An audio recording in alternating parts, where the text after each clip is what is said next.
Assalamualaikum warahmatullahi wabarakatuh. Selamat datang di channel Cahaya Dimensi. Untuk kisah kali ini, saya akan menceritakan kisah yang berjudul Terkena Santet Busung Lapar. Di mana kisah ini saya ambil dari cerita yang ditulis oleh akun Twitter yang bernama @iqbalsogiri. Bagaimana kisah kali ini? Langsung saja kita masuk dalam ceritanya. Sebelum kita masuk ke ceritanya, tekan dulu tombol like video ini. Dan jangan lupa tekan juga tombol subscribe di channel ini. Nyalakan juga lonceng notifikasinya agar tidak ketinggalan cerita-cerita lain dari channel ini. Berikut adalah ceritanya. Kali ini saya ingin bercerita tentang sebuah santet yang sangat banyak dimiliki dan sering digunakan umum untuk menyakiti sesama. Santet ini sangat umum dan banyak sekali di daerah saya.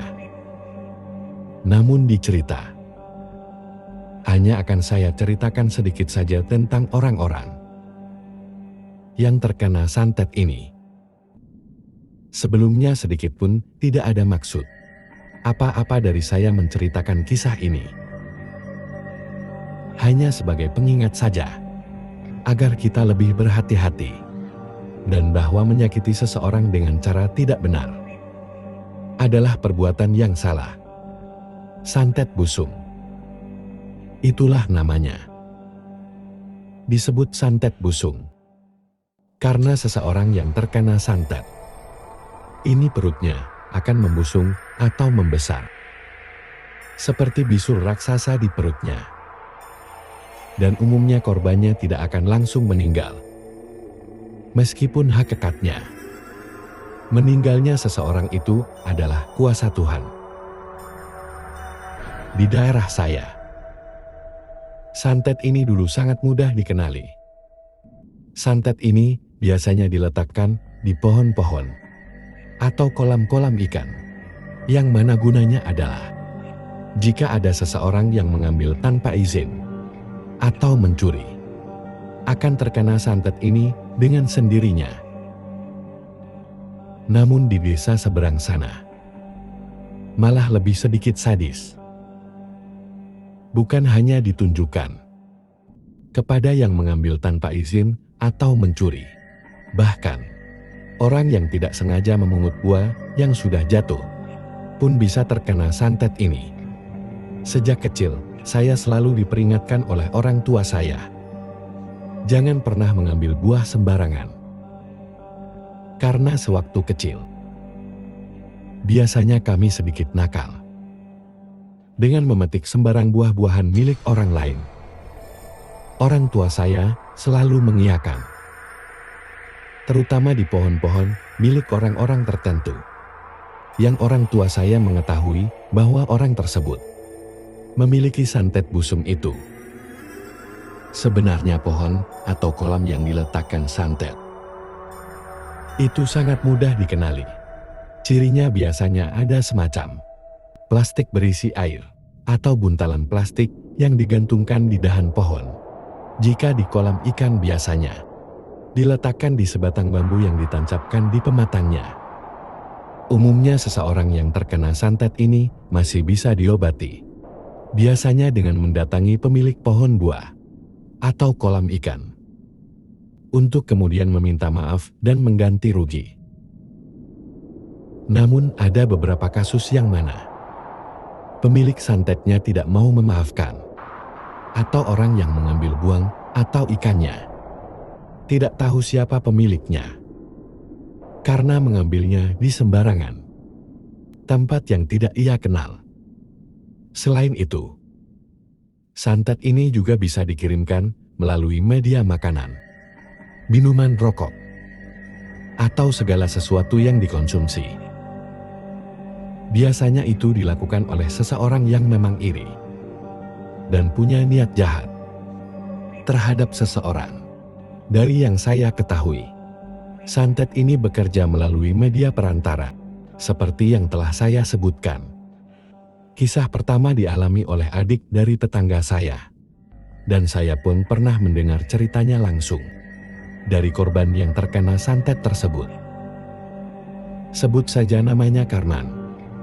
Karman ini sebenarnya lahir di kampung saya. Namun semenjak kecil beliau tidak tinggal di kampung saya, melainkan ikut dengan bapaknya. Karena orang tuanya bercerai. Sedangkan kakak perempuannya tinggal di kampung saya. Karman ini pekerjaannya itu serabutan. Dia bekerja apa saja.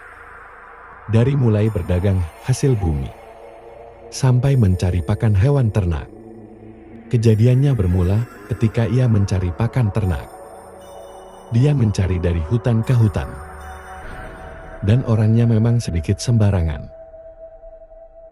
Ketika di hutan ada buah-buahan, apa saja, pasti akan dia petik tanpa meminta izin ke pemiliknya. Di mana saja setiap dia mencari pakan, jika ada buah pasti akan dipetiknya. Sampai akhirnya, ia tiba-tiba merasakan sakit yang luar biasa di perutnya.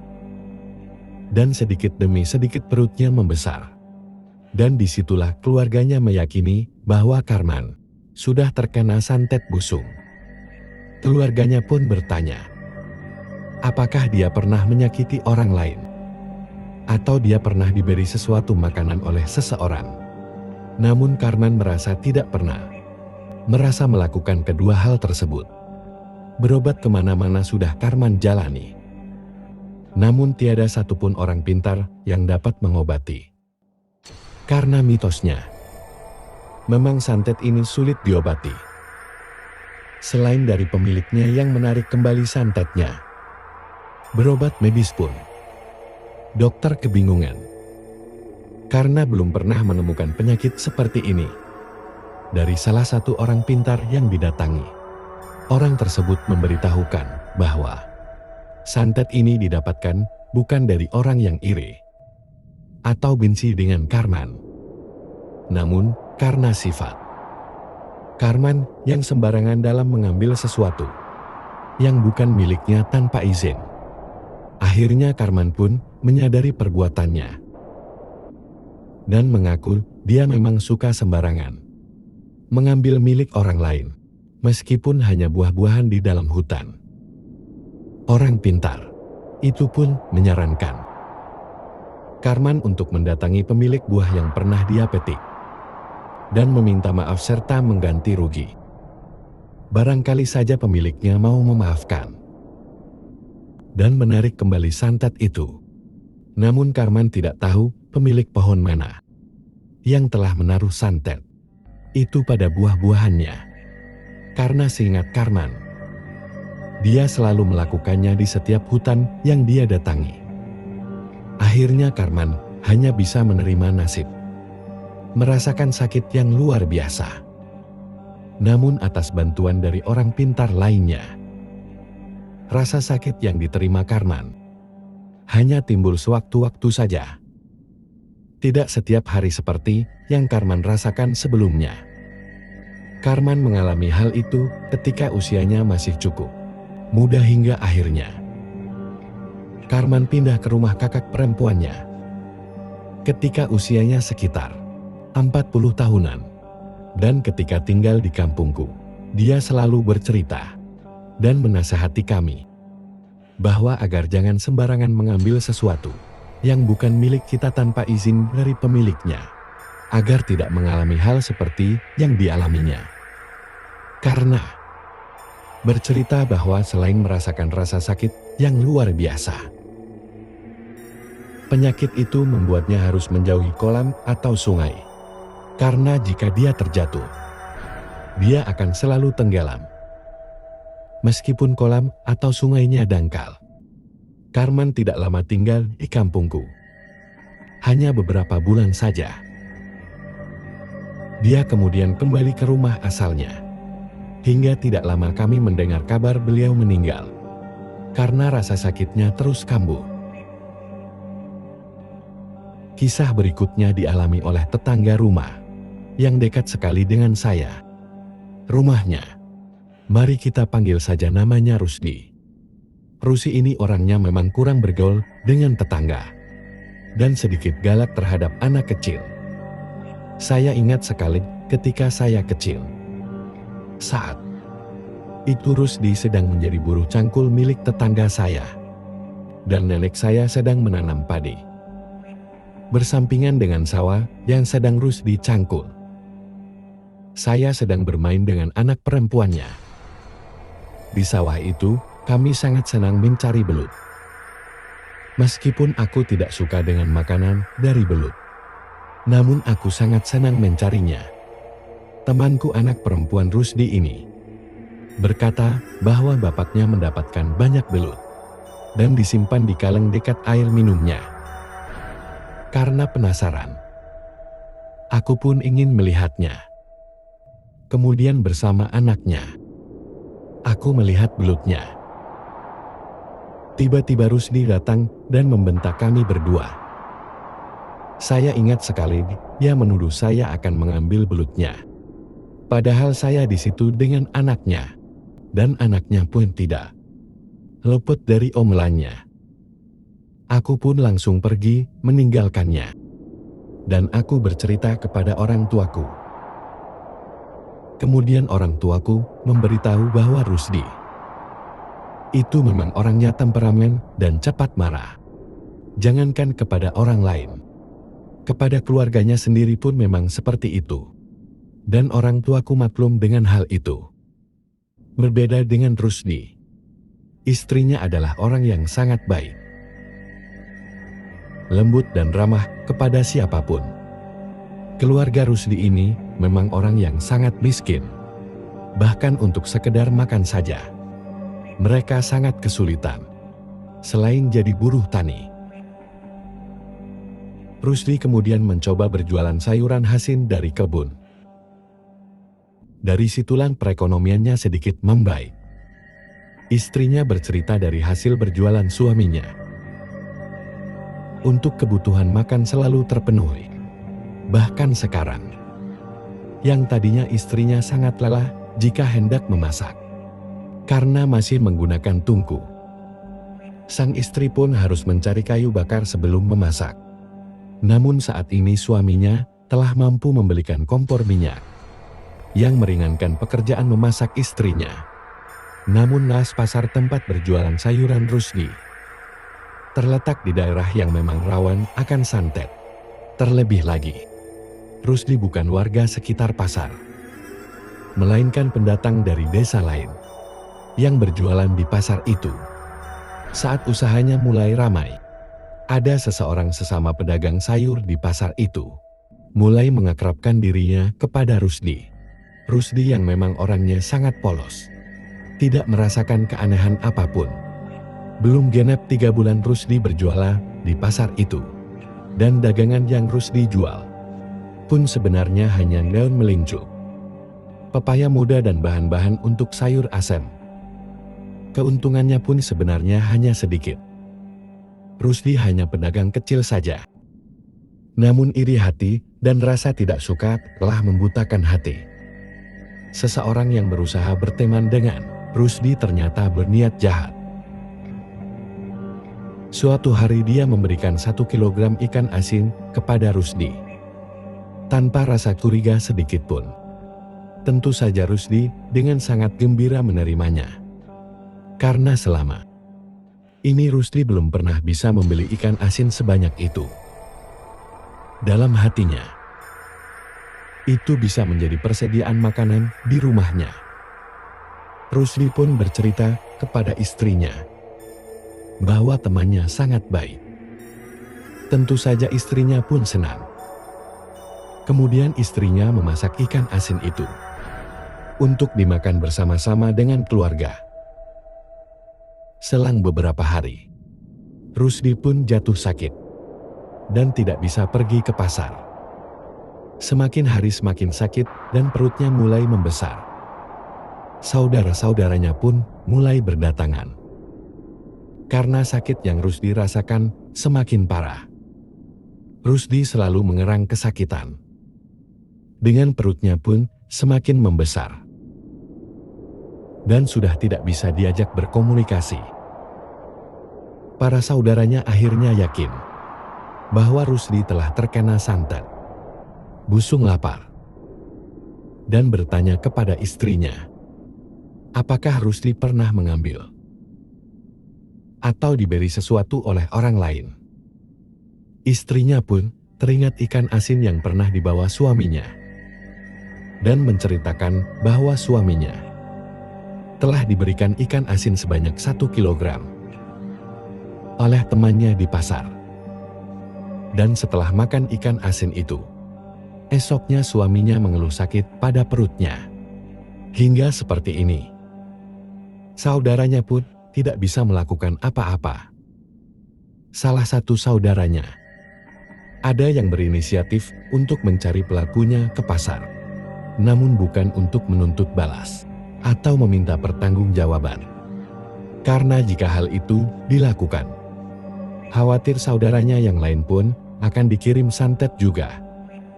Saudaranya datang hanya untuk meminta belas kasihan dan ingin bertanya hal apa yang telah harus dilakukan, hingga ia harus menerima akibat seperti ini.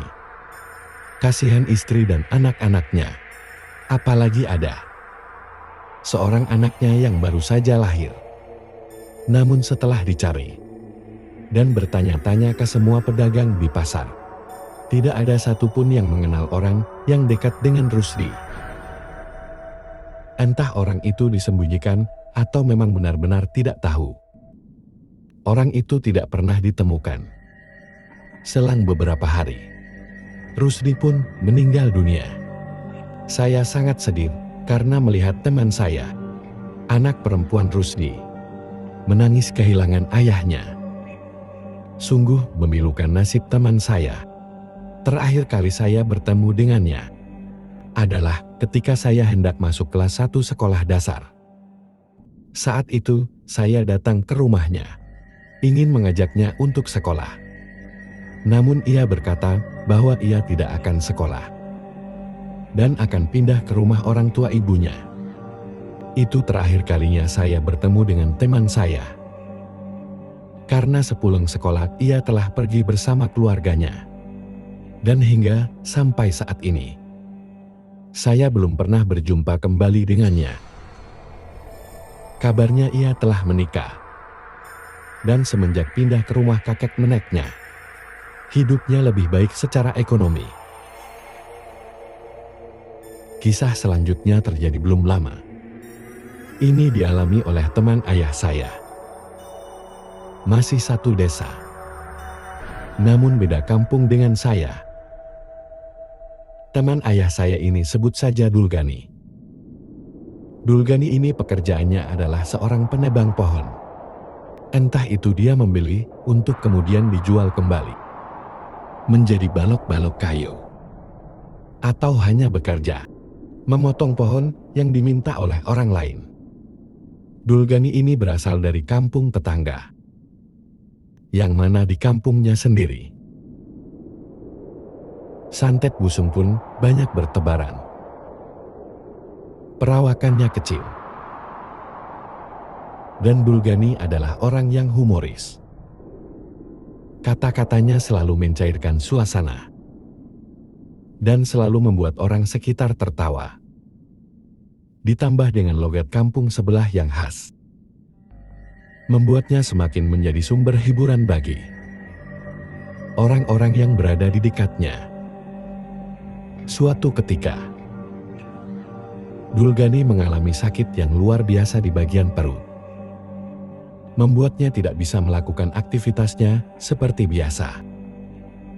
Semakin hari semakin sakit, dan sedikit demi sedikit perutnya membesar, hingga akhirnya menjadi sangat besar. Dan jelaslah bahwa ia terkena santet busung dalam perutnya. Berobat ke sana kemari sudah dilakukan, namun hanya sedikit mengurangi rasa sakitnya. Belum ada yang mampu menyembuhkannya. Sanak saudaranya bertanya, bagaimana bisa ia terkena santet itu? Apakah dia pernah mengambil sesuatu tanpa izin? Atau ada yang pernah memberikan makanan dan minuman dari seseorang yang benci kepadanya? Dulgani tidak mengingatnya dengan pasti. Namun jika persoalannya mengambil sesuatu tanpa izin, Dulgani merasa tidak pernah melakukannya. Karena memang Dulgani bukan orang yang suka sembarangan. Namun Dulgani pernah melakukan pekerjaan memotong kayu di sebuah desa, yang mana di desa itu terdapat orang-orang yang sebenarnya memiliki pekerjaan yang sama dengan Dulgani. Sebenarnya saat itu, Dulgani enggan mengambil pekerjaan tersebut karena dia tidak mau melangkahi orang di desa sana yang memiliki pekerjaan yang sama dengannya. Baginya, saling menghargai sebagai orang yang memiliki profesi sama adalah penting, sebab sudah menjadi hal umum akan terjadi sesuatu yang mencelakai orang yang mengambil pekerjaan di wilayah orang lain. Kecurigaan Dulgani hanya sampai pada sebatas itu. Entah siapa pelakunya, Dulgani tidak mengetahuinya. Berbulan-bulan kondisi itu dirasakan Dulgani. Sampai puncaknya, Dulgani sudah merasakan sakit yang luar biasa. Dulgani pun sudah merasakan bahwa dia akan mencapai ajalnya. Dan segera berpesan dan berwasiat kepada anak istrinya. Saat itu hanya ada Dulgani dan istri serta anaknya di rumahnya. Tiba-tiba terdengar ketukan di pintu, namun tanpa dibarengi dengan salam. Layaknya orang yang hendak bertamu pada umumnya, Dulgani meminta istrinya untuk membukakan pintu dan melihat siapa yang datang. Dengan segera sang istri membukakan pintu. Namun sang istri merasa asing dengan tamu yang datang. Namun tetap mempersilahkannya masuk. Orang tersebut memakai pakaian serba hitam, tanpa menggunakan sendal. Pria itu segera masuk dan melihat kondisi Dulgani. Sambil memegang dahi Dulgani, orang itu berkata bahwa kondisi Dulgani sudah parah. Dan andai dia terlambat saja datang, mungkin Dulgani sudah tidak tertolong. Dulgani sebenarnya agak terkejut, karena dia pun belum mengingat siapa orang itu. Karena wajahnya asing baginya. Dan akhirnya pria itu mengatakan bahwa dia datang ingin membalas budi. Karena Dulgani pernah mengajaknya makan siang, meski dengan bekal seadanya. Akhirnya Dulgani teringat bahwa saat itu ia memang pernah mengajaknya untuk makan bersama. Saat itu, Dulgani bertanya bagaimana pria itu bisa mengetahui alamat rumahnya dan apa yang terjadi pada Dulgani. Karena seingatnya, Dulgani tidak pernah memberitahukan di mana dia tinggal. Serta saat Dulgani bertemu dengan pria itu pun terjadi di tempat yang jauh. Namun pria itu berkata bahwa Dulgani tidak perlu memikirkan tentang hal itu. Kedatangannya ke sini hanya untuk membantunya. Barangkali Dulgani bisa sembuh. Namun sebelum mulai mengobati Dulgani, pria itu meminta disuguhi makanan. Sang istri dengan malu menyebutkan bahwa di rumahnya tidak ada lauk pauk yang layak untuk dihidangkan kepada seorang tamu. Namun pria itu berkata, "Tidak masalah. Seadanya saja. Apapun akan ia makan." Akhirnya sang istri menyajikan sepiring nasi, ikan asin, dan goreng oncom. Karena hanya itu yang ia masak di pagi hari tadi. Dengan lahap, pria itu pun memakan nasi yang disajikan oleh istri Dulgani. Setelah selesai, ia meminta beberapa siung bawang putih kepada istrinya. Bawang putih tersebut dikunyahnya sambil komat kamit membaca mantra. Bawang putih yang telah dikunyah itu dikeluarkan dari mulutnya. Sebagian ditempelkan di perut Dulgani. Sebagian dimasukkan ke dalam gelas berisi air putih. Pria itu meminta Dulgani untuk meminumnya. Dulgani pun tanpa ragu meminumnya, seperti sedang makan cabai. Saat dimakan langsung pedas. Ketika selesai minum air itu, Dulgani langsung merasakan mulas yang sangat luar biasa pada perutnya. Bulgari merasa ia tiba-tiba merasa sangat ingin buang air besar. Dan sambil berteriak, ia meminta istrinya untuk mengambil bak air untuk menampung kotorannya. Pria itu tersenyum dan berkata kepada Dulgani bahwa sekarang ia sudah sembuh. Dan sembari pergi keluar rumah, Dulgani tidak memperhatikannya karena ia merasa mulas yang luar biasa. Akhirnya Dulgani mengeluarkan semua yang ada di perut besarnya itu. Apa yang Dulgani dikeluarkan sangat menjijikkan. Satu bak penuh nanah yang berbau sangat busuk keluar dari perutnya. Sampai-sampai istrinya pingsan mencium aromanya. Sedangkan anak-anaknya pergi lari keluar rumah karena aroma busuk yang sangat menusuk hidung. Setelah selesai, Dulgani pun merasa sehat kembali seperti sedia kala. Tidak ada lagi rasa sakit dalam perutnya. Ia bersyukur Tuhan masih menyayanginya dan memberikan kesembuhan kepadanya melalui orang yang tiba-tiba datang ke rumahnya. Dulgani berusaha mencari-cari orang tersebut. Namun orang tersebut sudah tidak ada. Dulgani bertanya kepada tetangganya yang saat itu sedang memperbaiki sepeda motor. Tetangganya pun kaget melihat Dulgani sudah bisa berjalan dan dengan perut yang mengecil. Tetangganya berkata bahwa sejak dari tadi tidak ada orang asing lewat. Meskipun ada, dia pasti melihatnya karena rumah Dulgani yang berdampingan, serta dia yang memang sejak dari pagi sedang memperbaiki motornya, tidak melihat orang berbaju hitam datang atau pergi. Dulgani pun terheran-heran dengan kejadian itu. Namun terlepas dari segala hal dan keanehan yang terjadi, Dulgani sangat bersyukur masih diberikan kesembuhan dan umur yang panjang. Sekian untuk cerita kali ini. Semoga apa yang sudah saya sampaikan dalam kisah ini dapat dijadikan pelajaran untuk kita semua. Dan bagi teman-teman yang baru bergabung, jangan lupa untuk like, comment, share serta subscribe di channel ini. Dan nantikan kisah-kisah horor berikutnya tetap di channel Cahaya Dimensi. Wassalamualaikum warahmatullahi wabarakatuh.